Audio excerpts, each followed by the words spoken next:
Okay, ഇന്നത്തെ class നമ്മൾ പഠിക്കാൻ പോകുന്നത് critical load position, equivalent radius of resisting section and ഒരു ചെറിയൊരു പ്രോബ്ലം, പിന്നെ വീൽ ലോഡ് സ്ട്രെസ്സസ് ആണ് നമ്മൾ നോക്കുന്നത്. Okay, critical load position. Since the pavement of slab has finite length and width, either the character or intensity of maximum stress induced by the application of a given traffic load is dependent on the location of the load and on the pavement surface. നമ്മൾ ക്ലാസ്സിൽ പഠിച്ചിട്ടുണ്ടായിരുന്നു അല്ലെ, interior loading, edge loading, corner loading. അപ്പൊ there are three typical locations, namely interior, edge and corner, where differing condition of slab continuity exist. Okay, അപ്പം അവിടെ slab continuity difference ഉണ്ടാവും. Okay, അതുകൊണ്ടാണ് നമ്മൾ loading ഇന്റീരിയറും എഡ്ജും കോർണറിനും calculate ചെയ്യുന്നത് കേട്ടോ. അത് നമ്മൾ പ്രോബ്ലമിൽ നമ്മൾ നോക്കും. Okay, these are termed as critical load position. Critical load position എന്നാണ് ഇതിനെ പറയാം. Interior loading, when load is applied in the interior of the slab surface at any place remote from all edges. Edgesൽ നിന്നും distance ആയിട്ട് interior പാർട്ടായിട്ട് load ചെയ്യുന്നതിനാണ് interior loading പറയാം. Edge when load is applied on edge. Okay, കോർണറിന് edge provide ചെയ്യുമ്പോൾ കോർണറിൽ നിന്നും distance ഉണ്ടാവും, അതാണ് remote. Any place remote from corner. പിന്നെ കോർണർ ലോഡിംഗ് എന്ന് പറഞ്ഞാൽ when the center of load application is located on the bisector of the corner angle formed by two intersecting edges of the slab and the loaded area is at the corner touching the two corners. ഇത് ഭയങ്കര simple ആണ്, ഇപ്പൊ പറയുന്ന അത്രയും complicated അല്ല. അതായത് corner രണ്ട് intersecting edges എന്ന് പറയുമ്പോൾ ഇവിടെ ഇപ്പം വരച്ചിട്ടില്ലേ, ഒരു എഡ്ജും ഈ എഡ്ജും ഇതിന്റെ നടുക്കായിട്ട് വരുന്ന കോർണർ ആംഗിളിനെയാണ്, ഇതാണ് കോർണർ ലോഡിംഗ് എന്ന് ഉദ്ദേശിക്കുന്നത്. ഇത് എക്സ്പ്ലെയിൻ ചെയ്ത് എഴുതിയപ്പോൾ അവർ സെന്റൻസ് ഫോം ചെയ്യുമ്പോൾ കുറച്ച് കോംപ്ലിക്കേറ്റഡ് ആയിട്ട് നമുക്ക് തോന്നുന്നുണ്ടെന്നേ ഉള്ളൂ. Okay, equivalent radius of resisting section. Considering case of interior loading, the maximum bending moment occurs at the loaded area and acts radially in all direction. അതായത് ഇന്റീരിയർ ലോഡിംഗ് നമ്മൾ consider ചെയ്യുമ്പോൾ maximum bending moment occurs ആയിട്ട് apply ചെയ്ത ഏരിയയിലും അത് പിന്നെ radially all ഡയറക്ഷനിലോട്ട് act ചെയ്യും. അതാണ് പറയുന്നത്. With the load concentrated on A small area of the payment, the question arises as to what sectional area of payment is effective in resisting the bending moment. ഇപ്പൊ നമ്മൾ load apply ചെയ്തു ഒരു small ഏരിയയിൽ. Okay, what sectional area, എത്രത്തോളം sectional area of pavement resist ചെയ്യും, അതായത് bending മൊമെന്റിനെ effective ആയിട്ട് റെസിസ്റ്റ് ചെയ്യും, അതാണ് നമ്മൾ കണ്ടുപിടിക്കുന്നത്. According to Westergaard, the equivalent radius of resisting section is approximated. അത് അപ്രോക്സിമേറ്റ് ചെയ്യുന്നത് in the terms of radius of load ഡിസ്ട്രിബ്യൂഷനും ആൻഡ് സ്ലാബ് തിക്നെസ്സും. നമുക്ക് തന്നിട്ടുള്ള ഇക്വേഷൻ എന്ന് വെച്ചാൽ B is equal to square root of 1.6 a square plus h square minus 0.675 h ആണ്. Okay, B എന്ന് പറയുന്നത് equivalent radius of resisting section, എത്രത്തോളം റേഡിയസ് റെസിസ്റ്റിംഗ് സെക്ഷൻ, അത് സെന്റിമീറ്ററിലാണ് നോക്കുന്നത്. ഇത് ഇമ്പോർട്ടൻ്റ് ആണ്. When A is less than 1.724 h. ഇത് ഒരു അടുത്ത പ്രോബ്ലം ചെയ്യുമ്പോൾ നിങ്ങൾക്ക് മനസ്സിലാവും കേട്ടോ. വെൻ ഈ ബി എന്ന് പറയുന്നത് കാൽക്കുലേറ്റ് ചെയ്യുന്നത് എപ്പോഴാണ്, എ ലെസ് ദാൻ 1.724 h എന്നാകുമ്പോഴാണ് ആ ബി കാൽക്കുലേറ്റ് ചെയ്യുന്നത് വരുന്നത്. A is equal to radius of wheel load distribution. Okay, it is in centimeter. H എന്ന് പറയുന്നത് സ്ലാബ് തിക്നെസ് ആണ്, centimetre. When A is greater than 1.724 h, A എന്ന് പറയുന്ന value 1.724 h-നെക്കാട്ടും കൂടുതലാണെങ്കിൽ, ഈസ് ഗ്രേറ്റർ ദാൻ ആണെങ്കിൽ, അപ്പം ബി എന്ന് പറയുന്ന വാല്യൂ നമ്മൾ കാൽക്കുലേറ്റ് ചെയ്യേണ്ട ആവശ്യമില്ല. B is equal to A ആയിട്ടാണ് നമ്മൾ കൺസിഡർ ചെയ്യും. എന്റെ വാല്യൂ ലെസ് ദാൻ 1.724 h ആണെങ്കിൽ മാത്രമാണ് ഈ ബി നമ്മൾ കാൽക്കുലേറ്റ് ചെയ്യും. ഒരു സിമ്പിൾ പ്രോബ്ലം പറയുകയാണെങ്കിൽ ഇവിടെ compute the equivalent radius of resisting section of 20 centimeter slab given that the radius of contact area wheel load is 15 centimetre. അപ്പൊ വി ലോഡ് എന്ന് പറയുന്നത് എന്താണ്? 15 സെന്റിമീറ്റർ ആണ്. അതായത് A is equal to 15 centimetre, slab thickness H is equal to 20 centimetre. അപ്പൊ നമ്മൾ A by H എന്ന് divide ചെയ്യുമ്പോൾ 15/20 വിച്ച് ഈസ് ഈക്വൽ ടു 0.75. 0.75 എന്ന് പറയുന്നത് 1.724 കാട്ടും ചെറുതാണ്. ഓക്കെ, അപ്പൊ എന്താണ്? നമ്മൾ ആദ്യം ബി കാൽക്കുലേറ്റ് ചെയ്യണം. ബി ഈസ് ഈക്വൽ ടു, അതായത് equivalent radius of resisting section is equal to √1.6a² plus h² minus 0.67 H എന്ന് കാൽക്കുലേറ്റ് ചെയ്യും.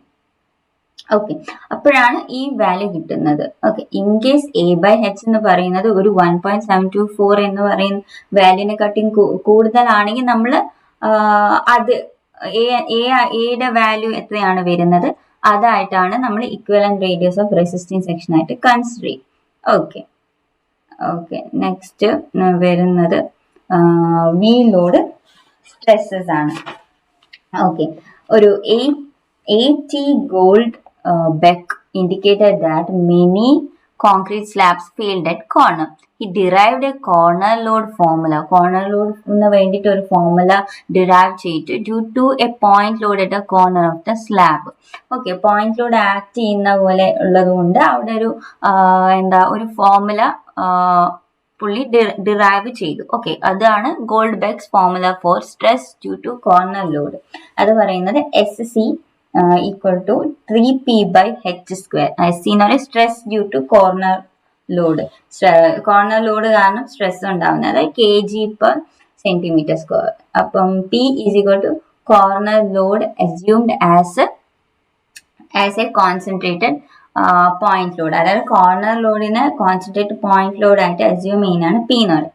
H is equal to thickness of slab, same centimeter. However, assumption of unsupported corner and concentrated point load at a corner have been later found to be severe, resulting in very high thickness requirements of slab. Okay, this is അടുത്തത്. ഈ പറയുന്ന ഈ point just ഞാൻ ഒരു explanation ആയിട്ട് പറഞ്ഞേ ഉള്ളൂ. Exam level means point of വ്യൂവിൽ ചോദിക്കണം എന്നില്ല, ബട്ട് ജസ്റ്റ് അങ്ങനെ ഒരു കോർണർ ലോഡ് വേണ്ടിയിട്ട് ഒരു ഫോർമുല ഡിറൈവ് ചെയ്തിട്ടുണ്ടെന്നുള്ളൂ. Okay, Westergaard's stress equation for wheel loads. The cement concrete slab is assumed to be homogeneous thin elastic plate with subgrade reaction being vertical and proportional to the deflection. Okay, Westergaard assume, ഇത് ചിലപ്പം ചോദിക്കാം. Okay, Westergaard assumed, അവർ assume ചെയ്തേക്കുന്നത് ഈ cement concrete slab എന്ന് പറയുന്ന ഒരു thin elastic plate ആയിട്ടാണ് അവർ assume ചെയ്യുന്നത്. Homogeneous thin elastic plate with subgrade reaction being vertical and proportional to the deflection. Okay, the commonly used for theoretical computation of wheel load stresses have been given by Westergaard. Okay, wheel load സ്ട്രെസ്സസിന് വേണ്ടി as I have told, ഈ rigid പേയ്മെന്റിന് വേണ്ടിയിട്ടുള്ള മിക്ക കൺസിഡറേഷനും വെസ്റ്റർഗാർഡിന്റെ ആണ് use ചെയ്യാറ്. Okay, he considered 3 typical regions of cement concrete pavement slab for the analysis of stresses.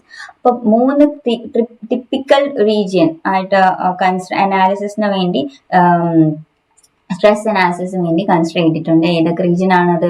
നമ്മൾ നേരത്തെ പഠിച്ച പോലെ ഇന്റീരിയർ, എഡ്ജും കോർണറും. ഓക്കെ, അപ്പൊ ഇത് എത്രത്തോളം critical stresses SI, SC, SE എന്ന് പറയുന്നത് interior, edge and corner. Okay, ഇങ്ങനെയാണ് വരിക. ക്രിട്ടിക്കൽ സ്ട്രെസ്സസ് ആണ് നമ്മളിവിടെ കണ്ടുപിടിക്കേണ്ടത്.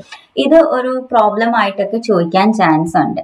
ഓക്കെ, അപ്പൊ ഈ ഫോർമുല നിങ്ങൾ എന്തായാലും പഠിച്ചിട്ടുണ്ടാവണം. ഓക്കെ, ഇന്റീരിയർ ലോഡിംഗ് എന്ന് പറയുന്നത് SI is equal to 0.316 p/h² multiplied by 4 log 10 L/B plus 1.069 multiply ചെയ്യും. SE എഡ്ജ് എന്ന് പറയുമ്പോൾ 0.572 p/h², പിന്നെ അതേ 4 log 10 L/B plus 0.359. whereas corner എന്ന് പറയുന്നത് 3p/h² multiplied by 1 minus a root 2 divided by L to the power whole 0.6. Okay, അവിടെ 0.6 ഉണ്ട് കേട്ടോ. ഐ തിങ്ക് പ്രിന്റിംഗ് എററിലായിരിക്കും ഇങ്ങനെ വന്നിട്ടുണ്ടാവും. SI, SE എന്ന് പറയുന്നത് നമ്മൾ നേരത്തെ മാക്സിമം സ്ട്രെസ് ആണ് ഇന്റീരിയറും എഡ്ജിലും കോർണർ ലോഡിങ് കാരണം വരുന്നത്. ഓക്കെ, അത് മാക്സിമം സ്ട്രെസ്സസ് ലോഡ് അപ്ലൈ ചെയ്യുമ്പോൾ. ഓക്കെ, H എന്ന് പറഞ്ഞാൽ സ്ലാബ് തിക്നെസ്, ക്യാപിറ്റൽ P എന്ന് പറയുന്ന വീൽ ലോഡ് ആണ് kg. ഓക്കെ, A എന്ന് പറയുന്നത് radius of wheel load distribution, it's in centimetre. L is equal to radius of relative stiffness. നമ്മൾ നേരത്തെ വീഡിയോയിൽ കണ്ട L ഈസ് ഈക്വൽ ടു ഒരു ഫോമുല ഉണ്ടായിരുന്നല്ലോ, L is equal EH³ divide by 12K 1 minus mu whole square, 1 minus mu square multiplied to the whole power 1/4 എന്ന് വരുന്നത്. Okay, B എന്ന് പറയുന്നത് എന്താണ്, നമ്മൾ നേരത്തെ നോക്കി. B is equal to 1.6 A square plus H square minus 0.675 H. ഇതാണ് radius of resisting section, സെന്റിമീറ്ററിലാണ്. ഓക്കെ, അപ്പം ഈ valuation of wheel load stresses for design. Okay, വെസ്റ്റർഗാർഡിന്റെ wheel load stress equation for interior edge and corner have been modified by various investigator based on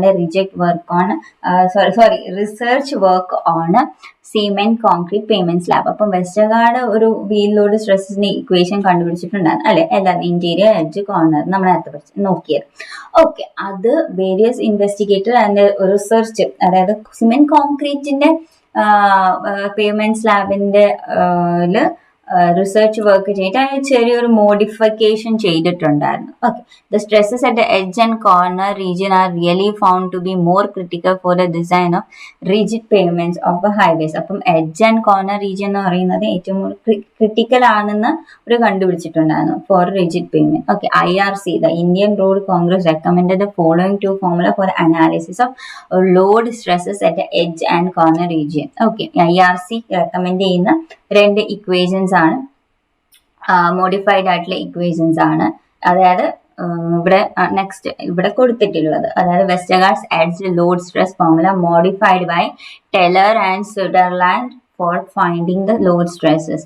അതായത് ഇവിടെ ഒരു modified ആയിട്ടുള്ള കൊടുത്തേക്കണ SE എഡ്ജിന് വേണ്ടിയിട്ട് 0.529 multiplied by P by H square 1 plus 0.54 mu multiplied by 4 log 10 L by B log 10 log to the base 10 എന്നാണ് പറയുന്നത്.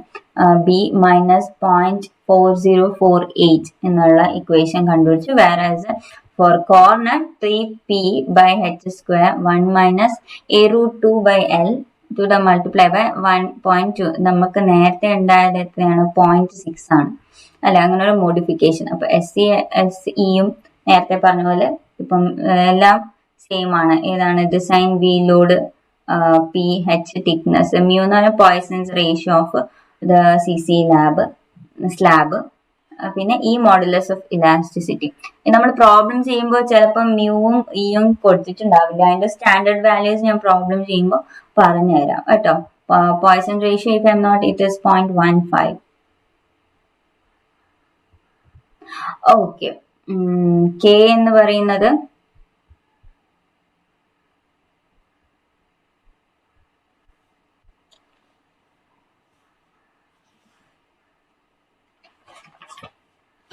എന്ന് പറയുന്നത് reaction modulus of pavement foundation. Okay, സബ്ഗ്രേഡിന്റെ മോഡുലസ് റിയാക്ഷൻ. L എന്ന് പറയുന്നത് റേഡിയസ് ഓഫ് റിലേറ്റീവ് സ്റ്റിഫ്നെസ്, നമ്മൾ നേരത്തെ നോക്കിയ formula. B radius of equivalent distribution or pressure. B is equal to A എപ്പോഴാണ് A by H is greater than or equal to 1.724. നേരത്തെ explain ചെയ്ത പോലെ ബിയുടെ ഫോർമുല. ഓക്കെ, A എന്ന് പറയുന്നത് radius of load contact centimetre. So above equation 7.23 7.24 ഏതാണ് 7.23? This and this. Okay, for finding load stresses at the edge and corner regions are presented in the form of stress chart. IRC ഒരു stress chart രീതിയിലാണ് എന്താ പറയാ ഈ load stresses region, അതായത് edge and കോർണറിനെ represent ചെയ്യുന്ന stress chart രീതിയിലാണ്. അപ്പോൾ the chart are applicable for particular set of design parameter. അപ്പൊ ഈ ചാർട്ട് പെർട്ടിക്കുലർ സെറ്റ് ഓഫ് പാരാമീറ്റേഴ്സിനാണ് അപ്ലൈ ചെയ്യപ്പെടുക. അതായത് P is equal to 5100 kg, A equal to 15 centimetre ആയിട്ട് എടുക്കുമ്പോൾ പിന്നെ E equal to 3 × 10⁵ kg per centimeter, mu 0.1. But different curves are given for different values of k between 6 and 30. For k value 6 to 30 ന് വേണ്ടി different values, range of values 6, 8, 10, 15 to 30 corresponding values ഇതിന്ന് find out ചെയ്യാൻ വേണ്ടിയിട്ടാണ്. Okay, അപ്പോൾ the design curves are for slab. Okay, slab thickness h 14 to 25 centimetre. ഈ chart main ആയിട്ട് നിങ്ങൾക്ക് IRC method വഴി സിമെന്റ് കോൺക്രീറ്റിന്റെ തിക്നെസ് ഫൈൻഡ് ചെയ്യാൻ വേണ്ടിയിട്ട് നിങ്ങൾക്ക് യൂസ്ഫുൾ ആണ്. ഓക്കെ, ഈ ചാർട്ട് നമ്മൾ ഉപയോഗിക്കുന്നുണ്ട്. These charts are very handy and save considerable time when the stresses are to be evaluated for various trial. നമ്മൾ various trial തിക്നെസ് എങ്ങനെ കണ്ടുപിടിക്കാന്ന് വെച്ചാൽ ഓരോ നമ്മൾ അസ്യൂം ചെയ്തിട്ടാണ് നമ്മൾ തിക്നെസ് കണ്ടുപിടിക്കുക കേട്ടോ, സിമെന്റ് കോൺക്രീറ്റിന്റെ. അപ്പോൾ ഇങ്ങനെ ഒരു ഗ്രാഫാണ് എഡ്ജ് ലോഡ് സ്ട്രെസ്സസ്, പിന്നെ സ്ലാബ് തിക്നെസ് h ഇങ്ങനെ ആയിരിക്കും ഇത് വരിക. പിന്നെ എഡ്ജ് ലോഡിന് ഇതും, പിന്നെ സൂം ഔട്ട്.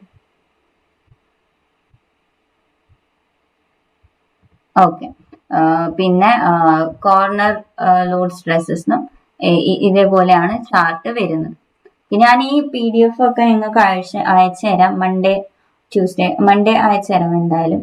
അപ്പൊ നിങ്ങൾക്ക് ഇത് റെഫർ ചെയ്ത് പഠിക്കാൻ പറ്റും, ജസ്റ്റ് നോക്കാൻ പറ്റും. അപ്പൊ വീൽ ലോഡ് ഇവിടെ എടുത്തേക്കണ പാരാമീറ്റേഴ്സ് 5100 ആണ് kg, റേഡിയസ് എ എടുത്തേക്കണത് 15 സെന്റിമീറ്റർ.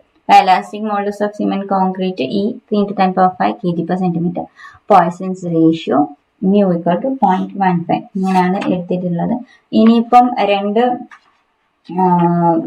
എന്താ പറയാ, ടെമ്പറേച്ചർ സ്ട്രെസ്സസിന്റെ ഒരു തിയറി, കുറച്ച് ഇക്വേഷൻസും നോക്കാണ്ട്, പിന്നെ ഒരു പ്രോബ്ലം ഉണ്ട് റാപ്പിംഗ് സ്ട്രെസ്സസിന്റെ, പിന്നെ ഫ്രിക്ഷണൽ സ്ട്രെസ്സസിന്റെ എക്സ്പ്ലനേഷനും, പിന്നെ സ്പേസിംഗ് ഓഫ് എക്സ്പാൻഷൻ ജോയിന്റ് ഞാൻ ക്ലാസ്സിൽ എടുത്തിട്ടുണ്ടായിരുന്നു. പിന്നെ കോൺട്രാക്ഷൻ ജോയിന്റ് ഞാൻ എടുക്കുന്നിട്ടുള്ളൂ. ആ ഒരു 2-3 ഇക്വേഷൻസും നോക്കാണ്ട്. ഈ സബ്ജക്റ്റ് ഈ മൊഡ്യൂളിൽ ഒരുപാട് ഇക്വേഷൻസ് വരും. We don't have an option, you have to definitely study. കാരണം എന്തായാലും ഒരു പ്രോബ്ലം എന്തായാലും ചോദിക്കും, ഓപ്ഷൻ നമ്മൾ നോക്കിയാലും വരും. അപ്പൊ ഞാൻ 2 പ്രോബ്ലം പറ്റുവാണെങ്കിൽ മൺഡേ ചെയ്യാം, ഒരെണ്ണം മാത്രമേ ചെയ്യാൻ പറ്റുന്നുണ്ടെങ്കിൽ ഡെഫിനറ്റ്ലി രണ്ടാമത്തെ പ്രോബ്ലം ഞാൻ വീഡിയോ ആയിട്ട് തന്നെ ചെയ്യാം. Thank you.